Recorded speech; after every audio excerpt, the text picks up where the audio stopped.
First, it was the cross-dressing, luggage-stealing Deputy Assistant Secretary at the Office of Nuclear Energy, Sam Brinton. Now meet Najwa Ali. She's a former spokeswoman for the Palestinian Liberation Organization who landed a gig at the Department of Homeland Security, where she vetted immigrants before they're let into the country. Days after the attack on Israel, she posted, "F Israel," and any Jew that supports Israel.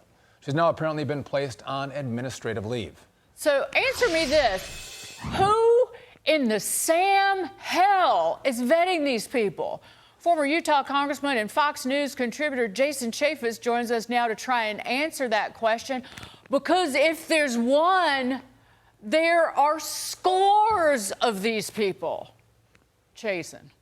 Yeah, we have millions of people coming across the border. And then with Homeland Security, they're going to screen these people with people who are former Palestinian Liberation Organization staffers. Are you kidding me? That should have been a red flag right at the beginning. These are a terrorist organization, for goodness sake. Well, how in the world did they get past some sort of security check?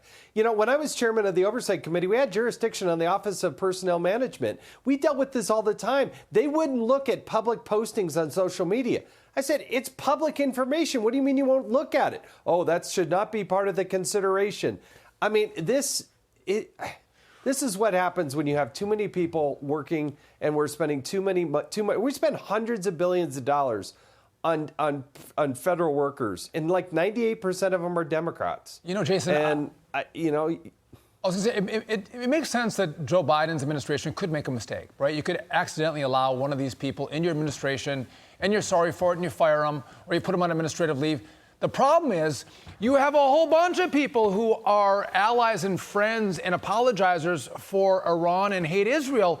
So this doesn't appear to be an accident. It appears to be more of the standard for this administration than, the accidental hire. Yeah, I mean, it starts with Jack Lew. They want to be the ambassador to Israel from the administration. And then you work your way down from there. We talk a lot about term limits for members of Congress. If you're going to do this right, there should also be term limits for the senior staff within the civil service to get rid of the administrative staff. Let them come in, serve their nation, but then leave. But instead, we leave them there in perpetuity, and they're the ones running the country, and that's what's scary. My favorite part before we move on is when the reporter called her that broke the story to ask her about her employment and what she said in her background. She said, you better hang up before I call the police. And I thought, that's about right. Yep, here we have freedom of the press, and you're going to call the police on the press for asking questions. I was like, okay, welcome to America, and welcome to your leave of absence. Yeah. In the wake of Biden's shameful withdrawal from Afghanistan and now Israel's war with Hamas terrorists, Americans are worried about the renewed threat of terror.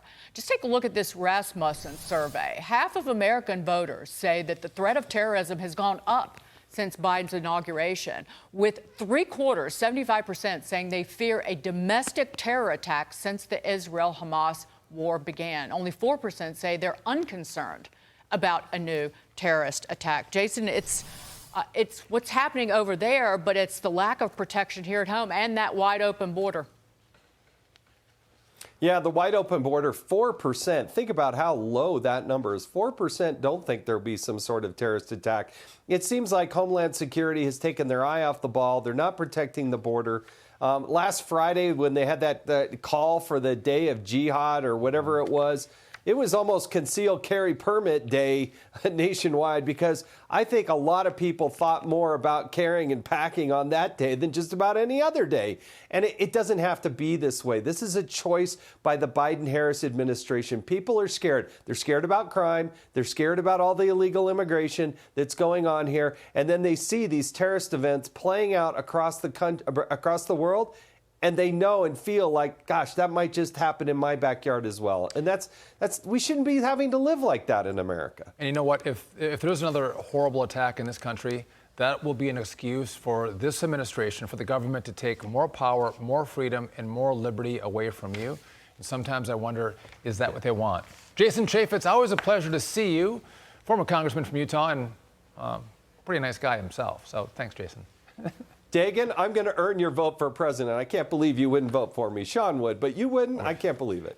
No, listen, to be clear, she said I would never make it to the presidency, and I said, no, but Jason Chaffetz, he's next. He will make it. So you got to get to the Senate first, Jason, from Utah. We'll see how that, we'll talk about that later. I just want to make sure I got Dagan's vote. That's all. That's all. Thank you. I got to move to Utah first.